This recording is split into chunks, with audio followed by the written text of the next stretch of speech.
President Biden called former President Trump and his allies in Congress losers while rallying House Democrats Thursday. Biden projected confidence ahead of 2024 when House Democrats are looking to win back the lower chamber and noted that 2022 marked a good year for Democrats who experienced better than expected midterm results and created razor thin margins in the House. When voters have a choice between what we stand for and what Trump and the MAGA Republicans stand for, we win, he said, which makes Trump and his MAGA friends losers. We're investing in America, bringing back pride to communities, pride to our country. I want to thank you for doing the job you're elected to do. It matters to the American people, and we're in a position to win in 2024, I think the president said at the caucus annual strategy retreat in Leesburg. Biden also blasted Trump for his role in torpedoing the bipartisan border deal, accusing him of trying to intimidate Republican lawmakers into opposing the bill. You have worked so hard, a bipartisan group so hard for so long to deal with the border, he said. And guess what? Donald Trump allegedly, I can't prove this, I'm told, called people and said, if you support that, I'm coming after you. And we have to solve a problem, or just, are we here to solve a problem or just to weaponize for political attacks those problems, Biden added. We're here to serve the American people, he said of Democrats. Biden is no stranger to the Democrats' annual retreat, having addressed the gathering for years as vice president under former President Obama before ascending to the presidency and taking over the spot as keynote speaker himself. This year he made his best effort to energize the friendly audience ahead of November. When we're united, we can beat House Republicans in their cynical political games, he said. Heading into the retreat, some Democrats, particularly those in the Hispanic caucus, were furious that the White House and Senate had cut them out of negotiations on the border security bill. But those gripes dissipated when Biden arrived. Yeah, this goes on for a little bit longer. It's kind of hard to argue with someone when they're speaking, like, his speech, for the excerpts I'm reading of, because I'm not going to watch it, seem to not really address anything in particular. Oh, they're losers. But I have to admit, it does sound like an address that would get people fired up.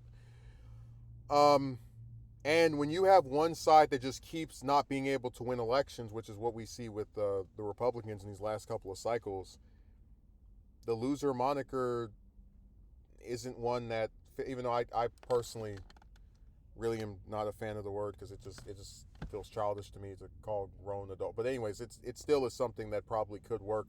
Really, what I'm more fascinated by is how he takes these Democrats, these Democrats are like ignored during the border security deal, right, that he was trying to push through, and like they see him and they go, oh, okay, it's okay, it's our president.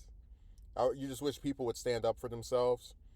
When voters have a choice between what we stand for, what Trump and the MAGA Republicans stand for, we win.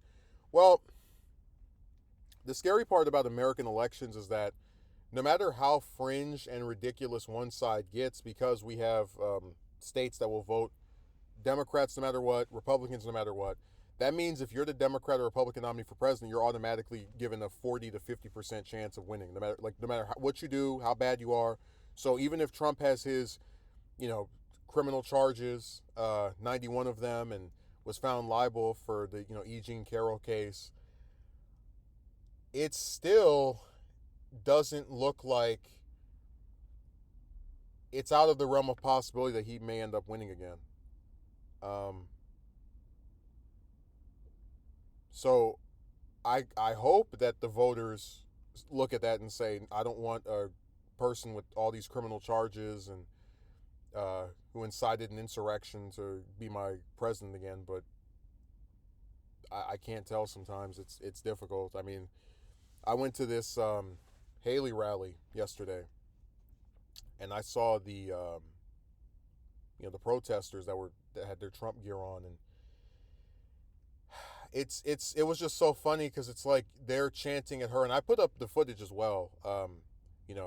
They're calling her by her birth name, and they're talking about we don't want another war, we want a border wall. It's like, as you sit here listening to this, you're thinking to yourself, man, these are the same people that support that want a president who, it's like they call her a warmonger, but it's like he's the one that put her in his cabinet.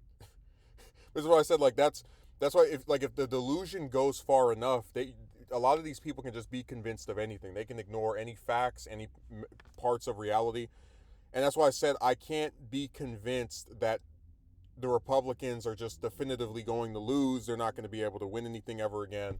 I think they're going that Roe v. Wade being overturned had long-term consequences, and that they do sometimes stumble their way into screwing themselves out of votes. But whether it's enough to keep them from being able to keep the House, the Senate, whichever legislative body or place we're trying to stop them from getting, it remains to be seen. So it's. He can energize the Democrats. So he doesn't have to worry about getting votes from them. They're on his side. But I hope he starts heading to Michigan and Pennsylvania and, North Carolina. I mean, even Florida, I don't think is out of the realm of possibility for a state that could swing his way if he works hard enough for it.